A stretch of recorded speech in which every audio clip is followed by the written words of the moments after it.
तो hello everyone, I welcome you all to our YouTube channel LWS फैमिली। और एक बार फिर से हम आपके पास शुरू लेके आए हैं आपके लिए कि भाई किस तरीके से आप एग्जाम CAPF पेपर 2 को आपका जो है क्या कर सकते हैं, अप्रोच कर सकते हैं। तो CAPF पेपर 2 एक ऐसा हॉटेड टॉपिक रहता है जिसको सुनते ही बच्चों के कान खड़े हो जाते हैं। अरे सर ये क्या पूछ लिया, अरे भाई कैसी बातें कर रहे हो। मैं तो CAPF देता ही इसलिए नहीं हूं क्योंकि ये पेपर है आपका CAPF के अंदर। जिस दिन भारत सरकार ये पेपर हटा देगी उस दिन के बाद मैं आपका एग्जाम देने बैठ जाऊंगा। तो सर कुछ ऐसा जड़ी बूटी दे दो कि जिससे आपका जो है पेपर निकल जाए। अरे हाँ जी बिल्कुल, रातों रात आपका जो है सर कुछ लिखवा देना, इंपॉर्टेंट पॉइंट्स। हाँ ये कर लो पहले तुम, ठीक है। तो भैया ये नहीं करना है, आपका जल्दी से इस वीडियो को शेयर करके आ जाइए। और मैं आपको जो है आज एक बार फिर से LWS फैमिली में आपका जो है स्वागत करता हूं। और आज हम जानेंगे कि किस तरीके से पेपर 2 को आपका अप्रोच किया जा सकता है इजी मैनर में आपका जो है, ठीक है। तो मैं इसको बहुत शॉर्ट एंड क्रिस्प रखने वाला हूं जिससे आपको जो है आपके पास तक चीजें पहुंच जाएं। तो किसी भी एग्जाम को पढ़ने से पहले आपको यह समझ में आना चाहिए कि उसका सिलेबस क्या है, उसके सिलेबस में आपका आता क्या क्या है। जब आपको यह समझ में आ जाएगा तो आपको यह पता लगेगा कि हम अप्रोच किस तरीके से कर सकते हैं। तो जरा देखिएगा, पहले सबसे पहले आपका जो है सिलेबस अगर मैं बात करूं तो CAPF पेपर 2 को आपका जो है दो पार्ट्स में डिवाइड किया गया है, पार्ट ए और पार्ट बी, ठीक है। पार्ट ए और पार्ट बी। पार्ट ए के अंदर आपका जो है डिफाइन किए गए हैं सबसे पहले 80 नंबर, क्योंकि टोटल जो मार्क्स हैं आपके वो कितने हैं, टोटल मार्क्स तो आपके पास हैं 200 सर, ठीक है। और पार्ट ए में आपका जो है डिफाइन किया गया है पहला पार्ट जिसको आप कहते हैं एस्से राइटिंग। और पार्ट बी आपका डिफाइन किया गया है किस चीज को लेके, पार्ट बी आपका डिफाइन किया गया है, एक तो रिपोर्ट राइटिंग सेक्शन इसमें रहता है। रिपोर्ट राइटिंग के अलावा एक प्रिसाइज राइटिंग आपका जो है इसमें देखने को मिलेगी। प्रिसाइज राइटिंग के अलावा आपका जो है इसमें आपको क्या देखने को मिलेगा, जितने भी इंग्लिश ग्रामर के आपका पोर्शन यहां पे देखने को हमें मिलेंगे। तो इंग्लिश ग्रामर के आपका जो है पोर्शन जितने भी हमारे बन रहे हैं, तो इस पोर्शन को हमने क्या करना है, इस पोर्शन को हमने आपका जो है थोड़ा सा एक बार देखना है। तो देखिए पेपर 1 आपका जो है कंप्राइज करता है टोटल 80 मार्क्स, जो कि मैंने अभी आपको बताया। अच्छा, सबसे अच्छी बात क्या रहती है कि आपके नरेटिव फॉर्म्स या तो इंग्लिश में हो सकते हैं या फिर हिंदी में हो सकते हैं। मेरा शुरू से एक बार ये बात ये कहना रहता है कि हिंदी और इंग्लिश सिर्फ आपका बैरियर रह जाए आपके जो है आपका डेटा लिखने में, या कोई भी आपका जो है दिक्कत ना आए। हिंदी और इंग्लिश सिर्फ एक माध्यम होना चाहिए।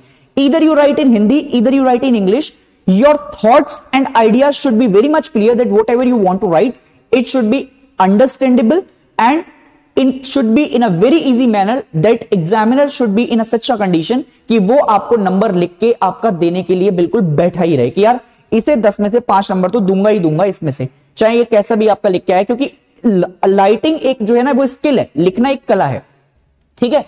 तो ये आपका नरेटिव चाहे तो आप हिंदी में लिख सकते हैं, इंग्लिश में, क्योंकि UPSC आपका दोनों ही भाषाओं में आपका सहज रहता है, उसे कभी से कोई प्रॉब्लम नहीं रही है।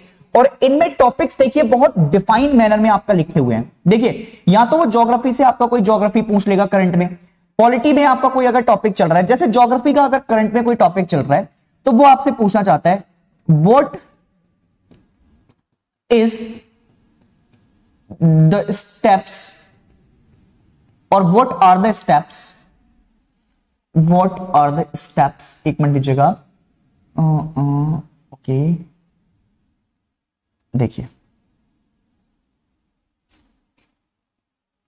what are the steps that government of India is taking to reduce zero carbon emission और carbon emission, to reduce carbon emission। अब ये आपका जो है एक ऐसा टॉपिक रहेगा कि जहां से हम आपका देखेंगे कि कैसे कार्बन एमिशन को आपका जो है सही करते हुए, कैसे ज्योग्राफी को कनेक्ट करते हुए यहां पे आपका क्वेश्चन पूछा जा सकता है। या फिर अभी आपका जो है आपको पता होगा पिछले साल के एग्जाम आपने देखे हो, तो जब ऑक्सीजन सिलेंडर की देश में कमी चल रही थी तो उसने सीधे ऑक्सीजन सिलेंडर से उठा के क्वेश्चन पूछा कि क्या क्या सिनेरियो थे, क्या क्या रीजन थे जिसकी वजह से आपका दिक्कत हुई आपका यहां पे देखने को। या फिर वो कंसेप्ट पूछता है फेडरलिज्म का कि फेडरलिज्म का कंसेप्ट क्या दिक्कत देता है, फेडरलिज्म का क्या सेंटर स्टेट के बीच में रिलेशन है। तो इसमें आप कमिटीज की आपका एग्जांपल दे सकते हैं, जैसे सरकारिया कमीशन का आप एग्जांपल दे सकते हैं इंटर स्टेट रिलेशंस के लिए, आपका सेंटर स्टेट रिलेशन के लिए, सॉरी।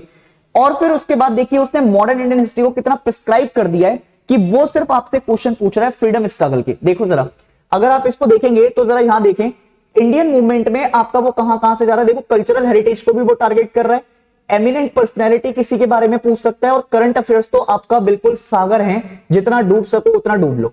नेशनल और इंटरनेशनल स्टेटस को आपका जो है वो क्या करना चाह रहा है, टारगेट करना चाह रहा है।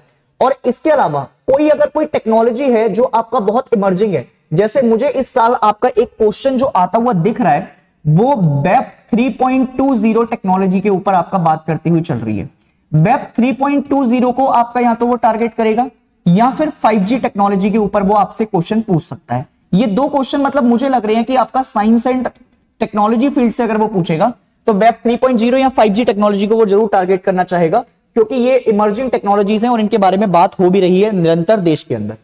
इसके अलावा इकोनॉमी में अगर आपका जो है पूछा जाता है तो बैड लोन्स के बारे में बात कर सकता है। इकोनॉमी हम लगातार देख ही रहे हैं, पॉवर्टी के क्या क्या रीजन है, इन्फ्लेशन रेट क्यों बढ़ रहा है, रिवर्स रेपो रेट और रेपो रेट पे आपका क्या अंतर चल रहा है, तो ये सारी बातें हम आपका जो है लगातार देख रहे हैं। और इंडियन कॉन्स्टिट्यूशन से आपका जो भी हमें देखने को मिलेगा वो हम यहां पे आपका देख सकते हैं। ठीक है, तो यहां पे उन्होंने आपका जो है ह्यूमन राइट कमीशन के ऊपर बात कर दी है। जैसे ह्यूमन राइट इशू में आपका वो पूछ सकता है कि जो भी ह्यूमन राइट कमीशंस रहते हैं जिस भी देश के, उनका क्या रोल रहता है वहां की आपका जो है बेसिकली ह्यूमन राइट्स की कंडीशन को इंप्रूव करने में। जैसे वो रशिया और यूक्रेन को टारगेट करके पूछ सकता है कि वहां की ह्यूमन राइट कमीशंस को आपका क्या आपका रोल रहा है वहां की ह्यूमन राइट्स को बचाने में।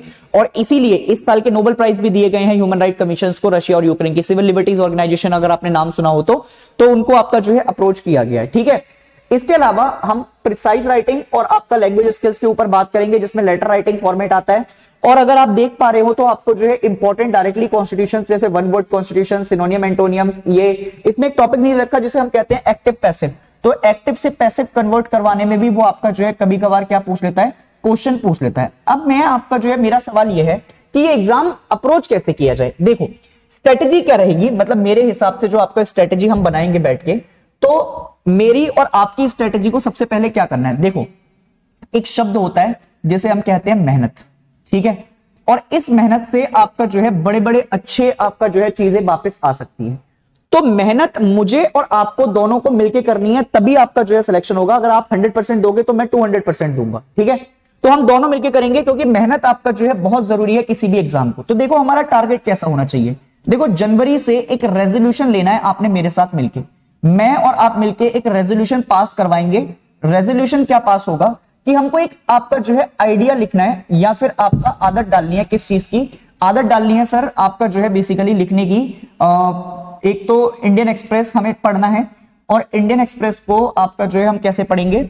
देखो पेपर 2 के लिए हम सबसे पहला क्या काम करेंगे, सबसे पहले हम आपका जो है सबसे पहले एक न्यूज़पेपर बांधेंगे, और न्यूज़पेपर की आपका जो है इंडियन एक्सप्रेस। अगर जिसको आपका जो है खरीदने में दिक्कत है तो ऑनलाइन आपका डाल दिया करूंगा मैं, टेलीग्राम ग्रुप पे आपको ये मिल जाया करेगा, या फिर आप खुद से भी आपका डाल सकते हैं। तो ये आपका मिलने के बाद इंडियन एक्सप्रेस जैसे ही आपको मिला, मैंने और आपने एक एक टॉपिक, देखो जनवरी से और मार्च तक का जो टाइम पीरियड रहेगा, जनवरी से और मार्च तक, इसमें हमने 2 दिन फिक्स करने हैं अपनी आंसर राइटिंग के। देखो आंसर राइटिंग पता है क्यों दिक्कत देती है आपको, क्योंकि हमने 12th के बाद लिखना ही छोड़ दिया है, सबसे बड़ी बात। और जब हम लिखना ही छोड़ देते हैं तो फिर हमें दिक्कत होती है कि सर मेरे तो हाथ पैर फूल जाते हैं सर इस पेपर को देखते हुए। अरे सर अबे काहे मरे जा रहे हो, इधर देखो ना। आपका जो है लिखने की आदत डालोगे तो आपका जो है चीजें समझ में आएंगी। ठीक है, तो देखो आंसर राइटिंग आपका जो है जैसे ही आपने समझा, तो आंसर राइटिंग को आपका जो है सबसे बड़ी आर्ट समझनी है कि हम कैसे एग्जामिनर से नंबर लेके आ सकते हैं। ठीक है, तो जनवरी से मार्च के बीच में आपने कितने डेज का टारगेट रखना है? आपने टारगेट रखना है 2 डेज का। ठीक है, तो 2 डेज के टारगेट में आपने क्या रखना है कि भाई 2 दिन में मैंने आपका एटलीस्ट 2 घंटे निकालने हैं, मतलब 2 घंटे एक डे, ईच डे। ठीक है, ईच डे पे आपने 2 घंटे निकाल के आपका आंसर राइटिंग करनी है। इनके जो टॉपिक्स होंगे वो मैं आपको बताऊंगा। ठीक है, टॉपिक्स क्या रहेंगे आपके टेलीग्राम ग्रुप तक आ जाएंगे, या फिर मैं आपका वीडियो के जब मैं क्लासेस लेता हूं ऑनलाइन तो उसके लास्ट में आपको बता दिया करूंगा। तो टॉपिक्स जब आप अप्रोच करेंगे तो उनको आंसर को आप लिखेंगे और आंसर को पोस्ट करेंगे टेलीग्राम ग्रुप पे, और जो अच्छे आंसर लिख के देगा और जिसकी आपका आंसर राइटिंग स्किल्स इंप्रूव होंगी, उनके नाम मैं वीडियो के लास्ट में पर्सनली लिया करूंगा और हम पिन किया करेंगे। और पर्सनली उनके लिए कुछ आगे जाके हम कुछ और भी अच्छा करेंगे, जो हम बताएंगे आपको बाद में। धीरे धीरे आपका जो है योजनाएं अपनी बतानी चाहिए, नहीं तो आपका सब कुछ तुम्हें बता देंगे तो तुम आपका एकदम से बिल्कुल कि हाँ ठीक है। पर ये याद रखिएगा कि अगर आंसर राइटिंग अच्छी हुई तो योजनाएं आपके लिए बहुत सारी हैं, कि कुछ आपको मिलेगा जरूर। ठीक है, तो टॉपिक्स आपने जो अप्रोच करने हैं, आपकी आंसर राइटिंग अच्छी होनी चाहिए। दूसरी, आप मार्च से जब शुरू होंगे, मार्च से लेके और मई तक, मार्च से और मई तक का जो टाइम पीरियड हमारा रहेगा, उसमें आप अपना टाइम बढ़ाएंगे 3 डेज पे।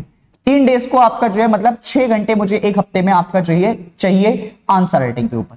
और उसके अलावा फिर लास्ट के जो आपका टाइम पीरियड रहेगा मई से लेके और आपका जो है बेसिकली जुलाई तक, इसमें आपने 3 डेज के आपका जो है टाइम रखना है, पर टाइम बढ़ा के आपका जो है कर देना है 3 आवर्स, ठीक है। और 3 आवर्स में आपका जो है हम करेंगे तैयारी। देखो पेपर 1 ना एक ऐसा पेपर रहता है कि अगर आप सीडीएस में एफर्ट्स अच्छे डाल के आए हैं तो उसका इंप्रोवाइज वर्जन आपको जो देखने को मिलेगा वो सीएपीएफ देखने को मिलेगा। तो वो तैयारी हम आपका जो है एक तरफ करेंगे, पर ये एक ऐसा सेक्शन है जिसको हमें आपका टच करना ही करना है किसी भी सीन पे आपका जो है, ठीक है।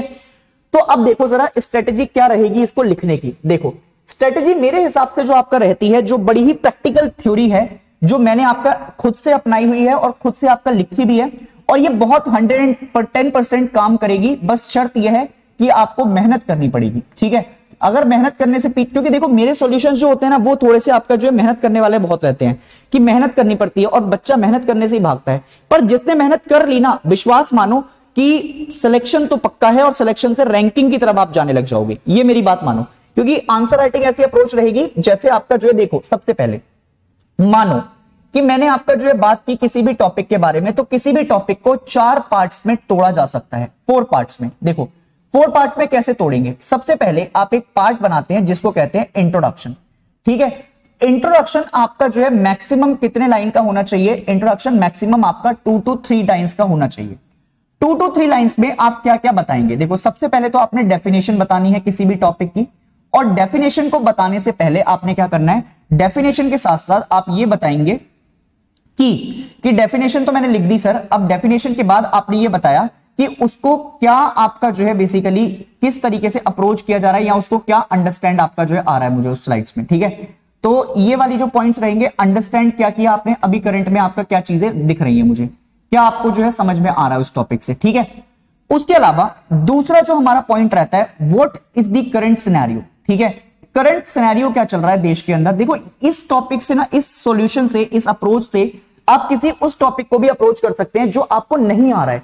आप थोड़ा सा सोचेंगे ना कि करंट में क्या क्या दिक्कतें चल रही हैं, तो करंट में आपको कई सारी दिक्कत दिखाई दे जाएंगी उस टॉपिक से, और आपने 2 लाइनों में करंट सिनेरियो आपका जो है डिफाइन कर देना है फटाक से। तीसरा जो आपने बेसिकली अप्रोच देनी है मुझे अपनी, वो बतानी है चैलेंजेस, ठीक है। चैलेंजेस क्या क्या है आपके, चैलेंजेस ये हैं कि सर सबसे पहले चैलेंजेस बनाने के लिए, अच्छा इसको सबसे पहले देखो, एक तो जब आप इंट्रोडक्शन लिखें तो उसको डिफरेंट कलर से क्या करना है, डिफरेंट कलर से अंडरलाइन करना है। डेफिनेशन को बताने से पहले ऊपर आपका टॉपिक एक बार लिख देना है, जैसे फॉर इंडिया चाइना रिलेशनशिप, ठीक है, इंडिया चाइना रिलेशनशिप, एक बार टॉपिक को आपका डिफाइन कर देना है, और इस टॉपिक को भी आपका गोल घेरे के अंदर बंद कर देना है। और फिर चैलेंजेस को दूसरे पेन से आपका क्लाउड्स बनाते हुए, ऐसे क्लाउड्स बनाते हुए, ऐसे क्लाउड्स बनाने आपने, और इसमें बीच में लिखना है आपने चैलेंजेस, ठीक है। टॉपिक तो आपने लिख दिया ऊपर, अब चैलेंजेस लिखने हैं हमने, ठीक है। तो चैलेंजेस में आपने ऐसे लिखना है, जैसे 1 चैलेंज, 2 चैलेंज, 3 चैलेंज, फिर 4 चैलेंजेस, 5 चैलेंजेस और 6 चैलेंजेस, ठीक है। तो ये चैलेंजेस आपने साथ में लिख सकते हैं आप, ठीक है। तो ये चैलेंजेस आपने लिखे। अब इन चैलेंजेस को आपने जो भी डिफाइन किया है वो आपने कैसे लिखना है, वो आपने थोड़ा सा 2-2 लाइन में एक्सप्लेन कर देना है, ठीक है। और फिर उसके अलावा आपका जो है नेक्स्ट जो बात चलेगी, 4th वाली हमारे पास, वो रहता है वे फॉरवर्ड या फिर सॉल्यूशन, ठीक है। क्योंकि देखो एज एन ब्यूरोक्रेट या फिर एज एन देश में आपका डिप्लोमेट्स बनने के तौर पे आप क्या करते हैं, आपका मेन काम रहता है पॉलिसी फॉर्मेशन से रिलेटेड, और असिस्टेंट कमांडेंट बनने के बाद आपका जो है आपने पॉलिसीज में बहुत बड़ा रोल प्ले करना है।